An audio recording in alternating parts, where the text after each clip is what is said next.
I'm going to talk to you about your nature for a moment. Now, if you don't agree with what I'm saying, that's fine. Because if you don't agree with what I'm saying, then you're not who I'm talking to. The you I'm talking to doesn't have opinions about what is right or wrong, or good or bad. The you that I'm talking to is the same as what I am. It's not a character or a personality. It's not a fleeting experience. The you that I am talking to is the you that is so completely, obviously, what you are. It has always been here and will always be here. It has never changed at all. It is, you are, changeless forever. And this you that I'm speaking to is not obscure. It's not hiding anywhere. It's not waiting to be rediscovered. It is what you are. And it is always here and now. And it is always your experience. How could it be anything else? Because it is what you are.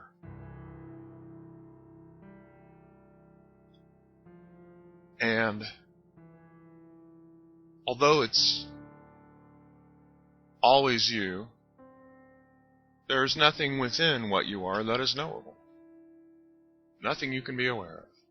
Nothing you can perceive in yourself. And yet, it's you. If you are a spiritual seeker and you go to meetings and you ask questions and you search for answers, what are you doing? What you actually are isn't doing anything. It never does. It never changes. It never moves. How can it?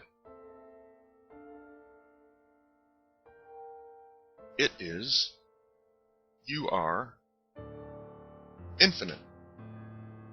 So you could say that you're everywhere and every time. So how can everywhere and every time move or change or grow? The character you dream yourself to be is dreamt through the mechanism of knowing. In the act of knowing, or what is known, the knower is created or imagined in that space as me, or the individual, or the one who knows. Naturally, if you know something, there must be a knower to know what is known. So if you ask questions, even about non-dual truths, or the nature of your eternal reality, what is asking is the knower.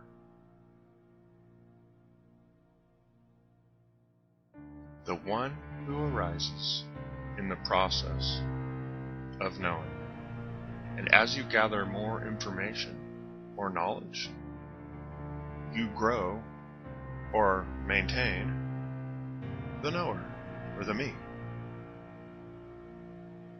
And knowing is the same as experiencing, being aware of, being conscious of, or any action or experience which you can define, explain, experience, understand. What you are is devoid of all of those things. It is, you are, only an infinite mystery forever, even to yourself. A changeless, infinite mystery. The reason everyone finds different answers to the same questions and nobody agrees is because knowledge is make-believe. So too is the knowing. The me that arises out of the process of knowing. Knowing and knowledge is the great divider. Or should I say, it creates the illusion of division. So you think this is wrong, right? How can it be that knowing divides? You might ask. Here's an experiment. Just follow along with me for a moment. Humor me. Imagine that right now I ask you a question which you do not know the answer to. So I ask the question, and your response is, I don't know. Now think about that, I don't know, for a moment, and consider this.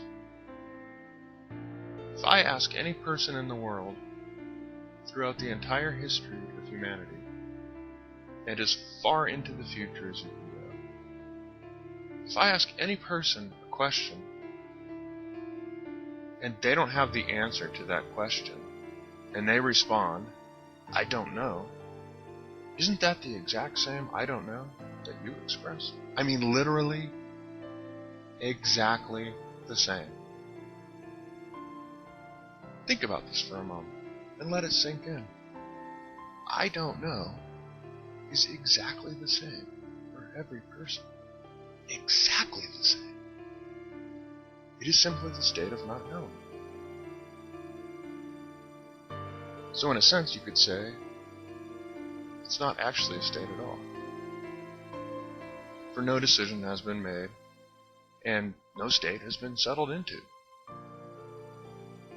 In the stateless state of I don't know, the person being asked the question has no opinions, no personality, no history, no characteristics, no preferences. They're simply in the open, empty, or infinitely open to anything state. Unknowing is the same for all people. It is where we meet, but it is completely obscure to the knower that you think you are.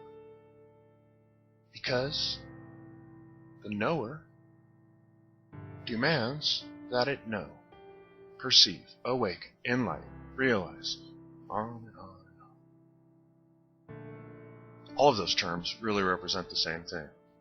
I mean, really what they are is they are simply something that someone can do.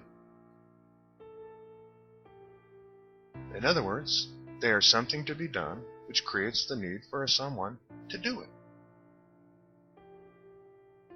So, if you think knowing is possible, or if it is valuable to you as a means to achieve your goal of awakening, think about this.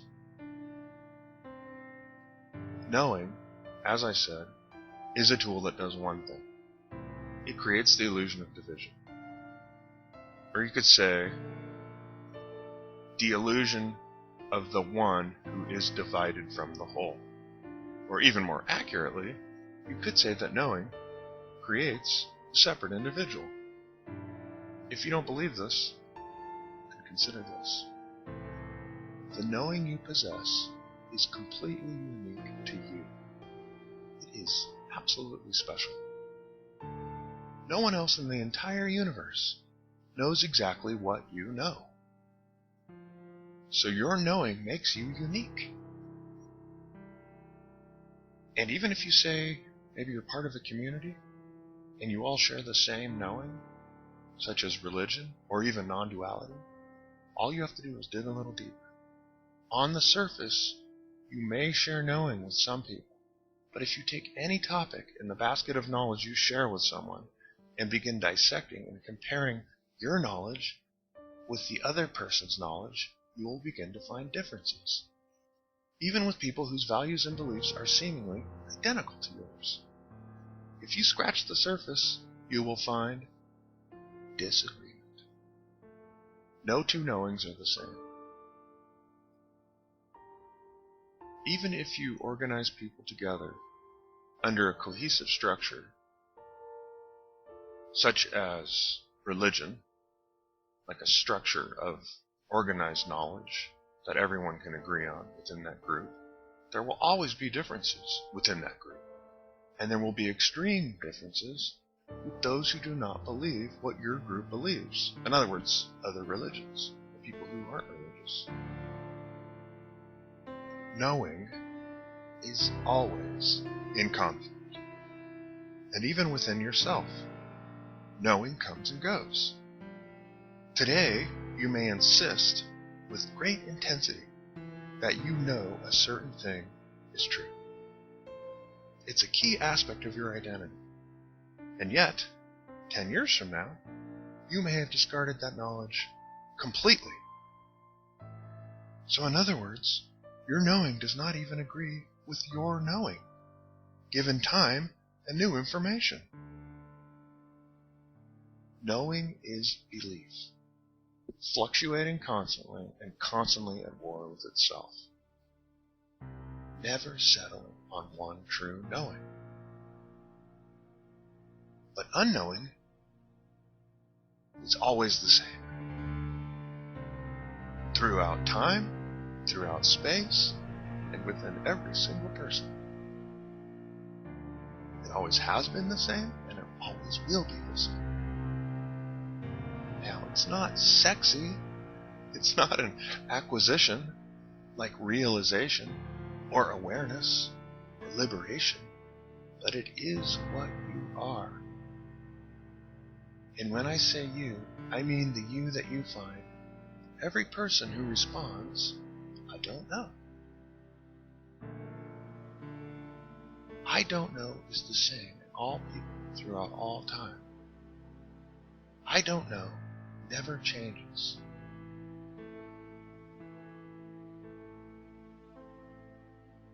I don't know is open and empty. I don't know doesn't even know itself. That's how empty it is. It is absolute emptiness. I don't know knows nothing, but it is everything. It is the empty space, and you are the empty space, and I am the empty space. We are the empty space of creation in which the dream of knowing arises.